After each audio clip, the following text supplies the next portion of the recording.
হাই friends, স্বাগতম জনাইছোঁ মোৰ অন্য এটা ভিডিঅ'লৈ। আজি আপোনালোকৰ ওচৰলৈ লৈ আহিছোঁ কচুৰ এটা টেষ্টি ৰেচিপি।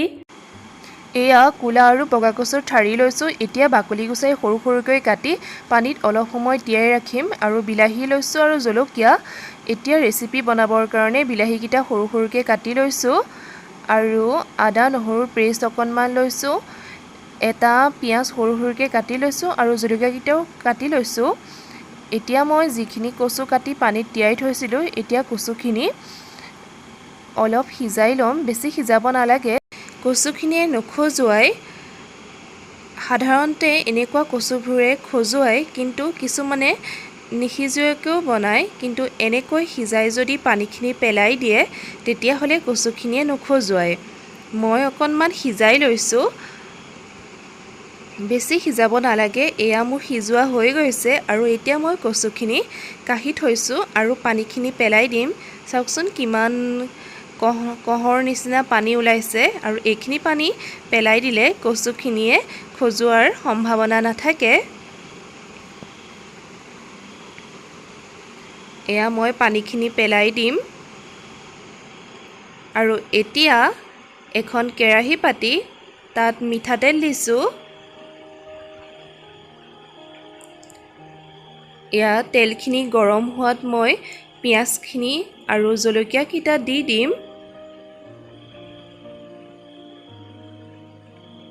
এয়া পিঁয়াজ আৰু জলকীয়াকেইটা দি দিছোঁ।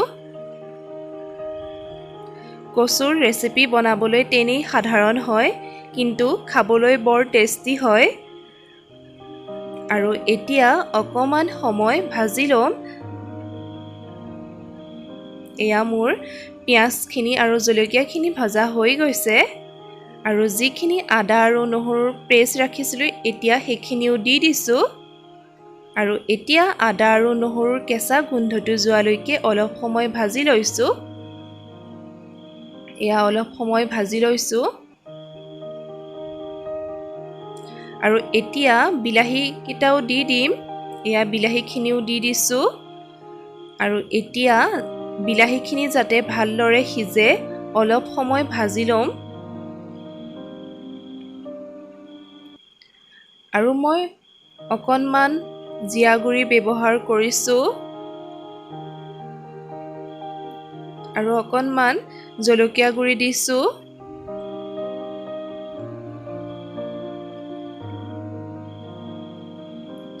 আৰু এতিয়া ভালদৰে লৰাই অলপ সময় ভাজি ল'ম, যাতে মছলাখিনি ভালদৰে ভাজ খায়। আৰু অকণমান নিমখ এড কৰিছোঁ।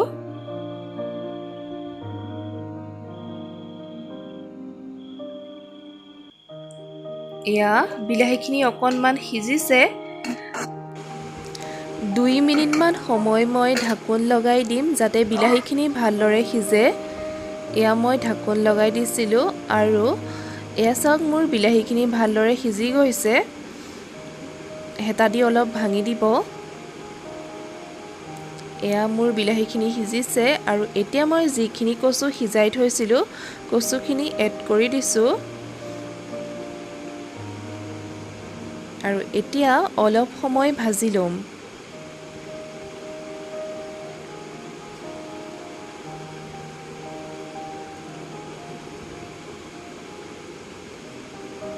আৰু মই এতিয়া হালধি গুড়ি এড কৰিম, কাৰণ হালধি আগতে দিয়া নাছিলোঁ। আৰু এতিয়া অলপ সময় ভাজি ল'ম।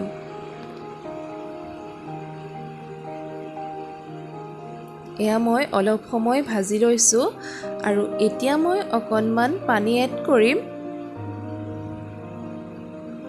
আপোনালোকে পানী নিদিবও পাৰে, কিন্তু মই অকণমান পানী এড কৰি দিছোঁ, যাতে কচুখিনি আৰু ভালদৰে সিজি যায়।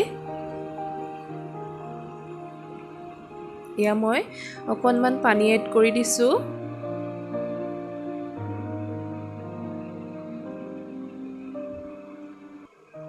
কচুখিনি উতলিবলৈ আৰম্ভ কৰিছে। এতিয়া মই সোৱাদ অনুসৰি নিমখ দিম। এয়া সোৱাদ অনুসৰি নিমখ দিছোঁ। ধুনীয়া কালাৰ এটা আহিছে। এতিয়া মই ভালদৰে লৰাই 5 মিনিটমান সময় ঢাকোন লগাই দিম। এয়া মই 5 মিনিটমান সময়ৰ কাৰণে ঢাকোন লগাই দিছোঁ আৰু 5 মিনিটৰ পিছত এয়া চাওক মোৰ কচুখিনি সিজিছে অকণমান পানী ওলাই আছে এয়া চাওক ধুনীয়াকৈ উতলি আছে আৰু কচুখিনি ধুনীয়াকৈ সিজি গৈছে ধুনীয়া কালাৰ এটাও আহিছে চাওকচোন হেতা দি অলপ ভাঙি দিব আপোনালোকে যিমানটো গ্ৰেভি ৰাখিব বিচাৰে সিমান জোখত ৰাখিব পাৰে মই আৰু অলপ পানী শুহিবলৈ ৰাখি দিম